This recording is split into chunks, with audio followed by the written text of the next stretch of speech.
It's been a little while since I put a video up, but I don't have anything really to put up as far as tools right now or anything. So I'm going to try and do a little. I was going to do the 5 things I don't like about my truck. Um, I've kind of got 6, but a couple of them kind of run together. So I'm going to call it 6 things.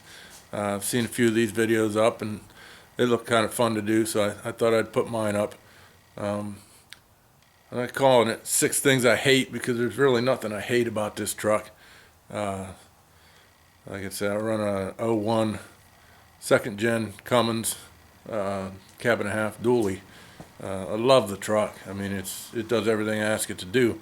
So these aren't real easy to come up with, and um, but I did write a few of them down here. Got 6 things on there, and we'll go through them right now. So first thing for me is the manual mirrors. And I don't mean the manual fold out. I don't care if I got to push the thing out, flip it up and down by hand. I don't care. But right there, when you flip it up and down, and you got to get out and move the freaking mirror around, get it to where you want it, put it down, move it again. I just wish I would have gone with power mirrors. And it bugs me that Dodge even has that option. I mean, if you're going to make a mirror like this, it should just be power. It should just be power, in my opinion. I mean, I love the mirrors when they're out. You can see everything. But the driver's side, not so bad. The passenger side, you got to get out, walk around, do it. You know, pain in the butt, that's all. That's all there is to it. Just a pain in the butt. Nothing, you know, that I really hate. It's an extra hassle, that's all. The second thing, that's number 6. Number 5 for me would be Dodge is cheaping out on fuel delivery. Now, whether you have the in-tank pump on the Cummins, I'm talking Cummins now, not just Dodge in general. I don't have any real experience with the gas motors, but the Cummins, you know, they did the in-tank pump, which cooled itself better than what I'm talking about. My truck has the pump down on the side of the engine. And I don't know if we can see it down there, but trying to get the light on. It's down there on the other side of the fuel filter. So they stick the pump on the engine where it's going to get a bunch of heat, and it's a subpar pump to begin with. Electric pump, you know, it's not the greatest pump in the world anyways. And then you put it on the engine where it's going to get a bunch of heat, and to me, obviously, you're going to have some problems. So that's my number 5. Mine's upgraded. I run a Raptor pump on mine. I don't have all the filter system. I don't have a Faster and Air Dog complete system. I just did the direct replacement pump, but it works. It works nice. I like it. The factory Carter pump is just a subpar pump in my opinion, and then you put a bunch of heat to it and you're gonna have problems. So that's my number 5. I got the manual mirrors, the fuel delivery. Number 4 is the way these trucks rust out. Now this was a Pennsylvania truck, so you can kind of expect it, I guess. They do have rust issues, and if you could see the inside of these fenders, they don't look the greatest on the inside, and I have undercoated the crap out of this thing. But when I bought this truck, it had rust issues down through the front fenders, all the door bottoms. I have this in one of my first videos I did on this truck, a walk around. But all the door bottoms had rust, some rust on the rockers, and the tailgate had some rust issues. So we did a lot of cutting metal out and putting metal in. Rockers were the same way. Once they start going, they just go fast.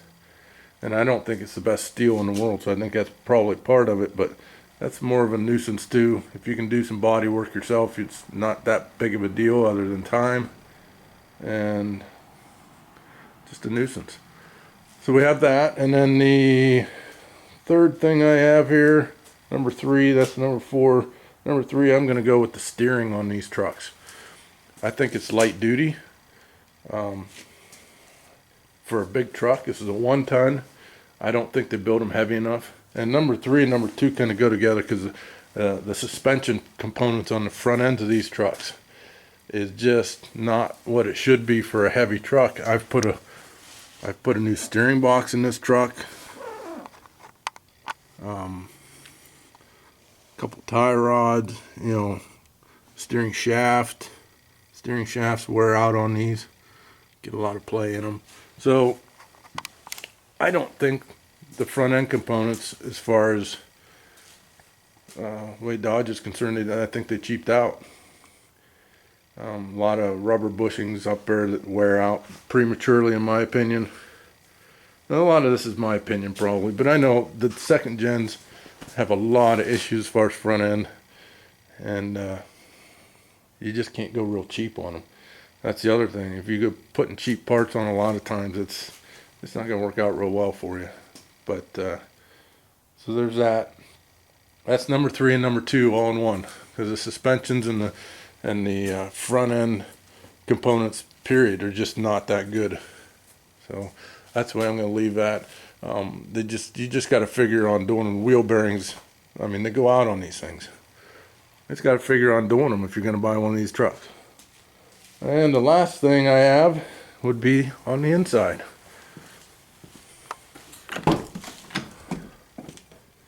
And this is another typical second gen problem, Dodge problem. Dashes. I have a dash crack up there. When I went to put my gauges and stuff, I took the surround off and it fell apart in my hands on top. So it's all pieced back together and it's still cracked in one spot. I think Dodge cheaped out on plastic parts on their trucks, and it's a shame. Even this, when it's cold now, I have a little scratch there. Pop through. I need to do something about that. You see these things all the time. They're just completely destroyed. And that's why this stuff gets brittle. I think it was avoidable. So that's probably the next biggest thing. I don't have any breaking on the doors or nothing yet, but just basically the dash and the armrest there, the center console. So that'd be the last thing. Other than that, I pretty much love the truck, and I'll probably end up doing another one. 5 or 6 things that I love about the truck, and that one's going to be hard because I love a lot of things about this truck, and there's not too many things that I don't like about it. So those are a few of them. I hope everybody liked the video. I hope everybody had a great Christmas. Merry Christmas to everybody, and if I don't get another one out before then, Happy New Year, and we'll see you in the next video.